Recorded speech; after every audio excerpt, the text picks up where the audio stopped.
Recently, Valve released one of the best updates to Counter-Strike in years. This patch is headed in the right direction, but it doesn't fix everything. Here in this video, I will outline my plan for the future of CS and the changes that I would make if I had complete control of the game. First off, I want to say that it's unreal the amount of impact that this update has.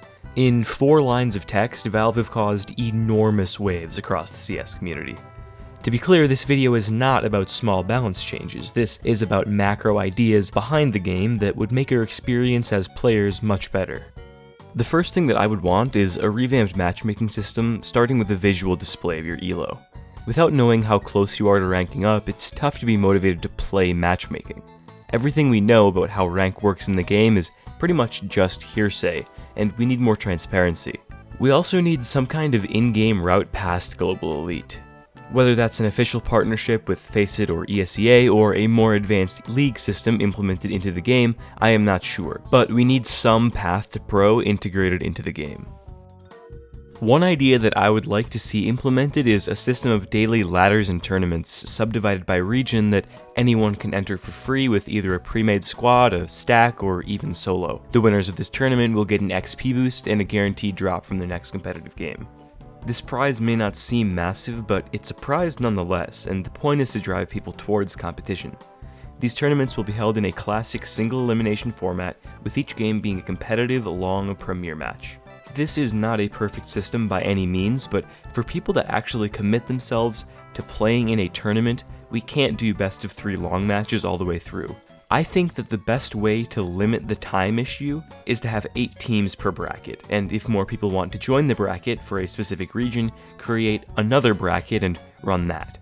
This would allow a lot of brackets to be made at the same time and allow really anyone to feel like they could win it. Another thing that needs to change to make this bracket system work is the servers. 2 easy changes can be made that would infinitely enhance the feel and importance of in-game matchmaking.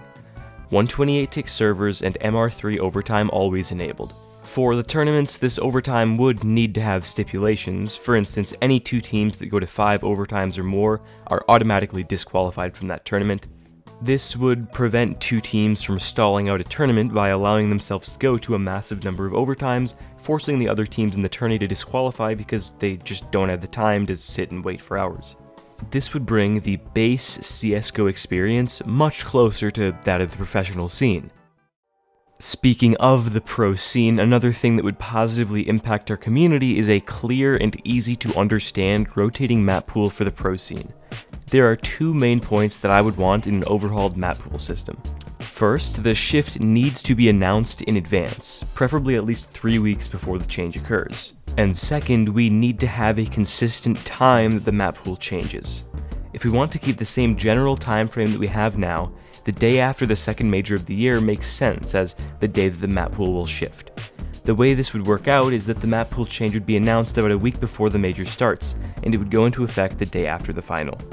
This would allow teams and community figures enough time to workshop a map before it is officially activated as a part of the pool, and it would provide more finality to the game as almost defining the second major of the year as the end of the regular season.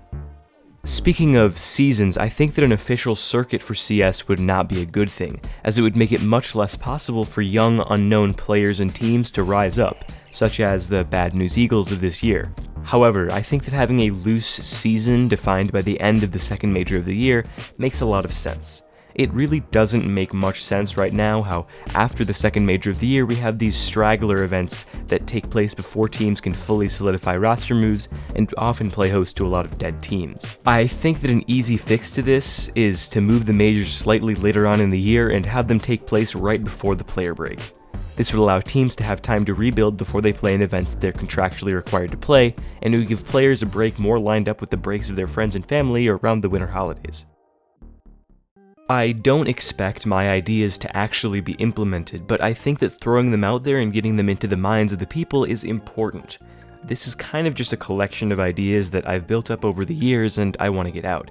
For now, CS is still a great game, even with its many flaws. The ideas that I proposed in this video are all quite radical and would require a lot of time, effort, and investment on Valve's part. That is why this is merely a hypothetical. What would I do if I had full control over Counter-Strike?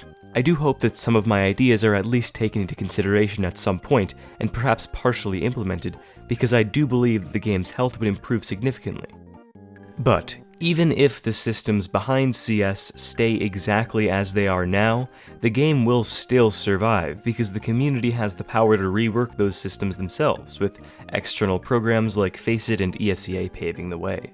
In a lot of my recent videos, I've been praising the malleability of CSGO and how open Valve is to allow us to change the game as much as we want. And I think it's important to recognize how good we have it now more than ever. There is a reason that Counter-Strike is the longest living major esports title, and I think that the offhands approach that Valve has given us is certainly not a bad thing. While it sucks a lot to have to essentially govern ourselves, I have not seen one example of widespread developer interference being a positive for any esport. So let's just be thankful for the amazing communities that we are a part of, and for some of us, the amazing careers that we've been able to build through those communities. Counter-Strike is Counter-Strike, and that will be true whether or not these modernizations go into effect. CS is in no danger of dying, and the changes I suggested are not vital to its survival. These are just suggestions from someone who's spent countless hours playing and watching CS. Thank you. Hey, so I've been doing this segment where I just sort of talk unscripted at the end of every video for, like, pretty much every video that I've made thus far. And I just wanted to gauge opinion on something quickly. What I might do for this segment is I might put up, like, an end credits thing that has, because I'm getting YouTube membership set up. If I do that, I might put all of the YouTube members' names up on this screen right now. Just wondering if you guys think that'd be cool or not. Just, leave your opinion in the comments. But thank you for watching. Leave a like if you liked it, subscribe if you aren't already. I don't know why you're listening this far if you're not already subscribed, but whatever. Leave a comment, follow me on Twitter, all that. We'll see you guys next week. Bye.